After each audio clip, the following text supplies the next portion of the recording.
So hi guys, today I'll explain to you the Marpol Annex 1, 2, and 3. So sit back and relax. So Marpol Annex 1, which is the prevention of oil spillage from ships to sea, which has entered into force on October 2, 1983 to protect the marine environment through elimination of pollution by oil and other damaging elements being discharged at sea. This annex also covers the all fluids which has oil and all the equipments being used when discharging. So, according to the Marpol Annex 1, under the regulation number 4, it is prohibited to discharge on special areas unless under circumstances. So, according to Marpol Annex 1, the special areas are the Baltic Sea, Mediterranean Sea, Black Sea, or Red Sea, and etc. So, according to Annex 1, it also covers the surveys being used on all tanker ships. So, which is the initial survey, annual, intermediate, and renewal. So, the initial survey is the survey on all equipments, machineries, and systems on ships.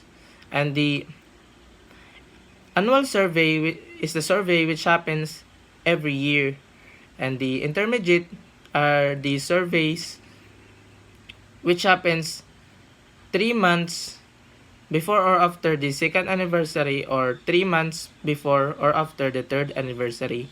And the renewal survey is the survey which happens on 3 months before or after every 5 years. So, in Marpol Annex 1, it also covers the oil record book, which has two parts.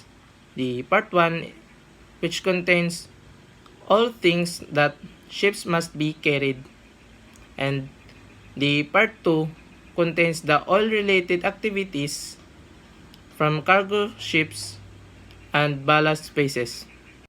So, Marpol Annex 2, which is the prevention of noxious liquid substances carried in bulk, which has entered into force on April 6, 1987. It contains the regulations for the control of pollution by noxious liquid substances carried in bulk. It applies on all ships that carries noxious liquid. It is to reduce the operational accidents from ships. So, all ships which contains noxious liquid substances are required to carry a procedure and arrangement manual. These substances are categorized and divided according to their potential hazard, which is divided into 4 categories, which is the category A, B, C, and D. So, we'll start first with the category A. So, category A is the noxious liquid substances, which is when discharged, it presents a major hazard to marine environment and to human health or causes a serious harm to amenities. So, category B are noxious liquid substances when discharged would present a hazard to environment and human health or other legitimate use of the sea. So, category C, which is the noxious liquid substances when discharged presents a minor hazards to marine environment, human health, or other legitimate uses of the sea. So, category D, which is the last one. So, category D is the noxious liquid substances that is when discharged would present a recognizable hazard to marine environment or human health or other legitimate uses of the sea. So guys, we've finally reached the end of our topic, which is the Marpol Annex 3 or the prevention of harmful substances carried at sea in package form, which has entered into force internationally on July 1, 1992. So, Annex 3 prohibits the carriage of harmful substances except on the accordance with provisions of this annex, which is amplified and published on the IMDG, or also known as the International Maritime Dangerous Goods. So, Annex 3 are substances that are identified as marine pollutant by the International Maritime Dangerous Goods.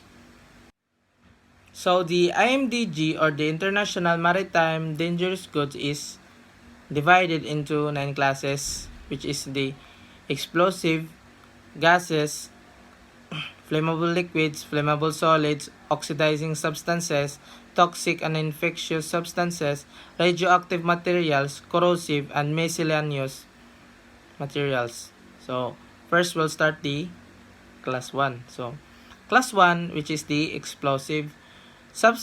Explosives are substances that emits explosive hazards. So class 2, gases. It is divided into 3 subdivisions that include flammable, toxic, or neither flammable and toxic. So, class 3, which is the flammable liquids. So, it comprises liquid or mixtures of liquids that will give off flammable vapors. So, class 4, flammable solids. So, it emits flammable gases when in contact with water. Class 5, which is the oxidizing substances and organic peroxide. So, it reacts with oxygens and organic pesticides. So, class 6, toxics or infectious substances. It is poisonous or dangerous when in contact, so you have to avoid it.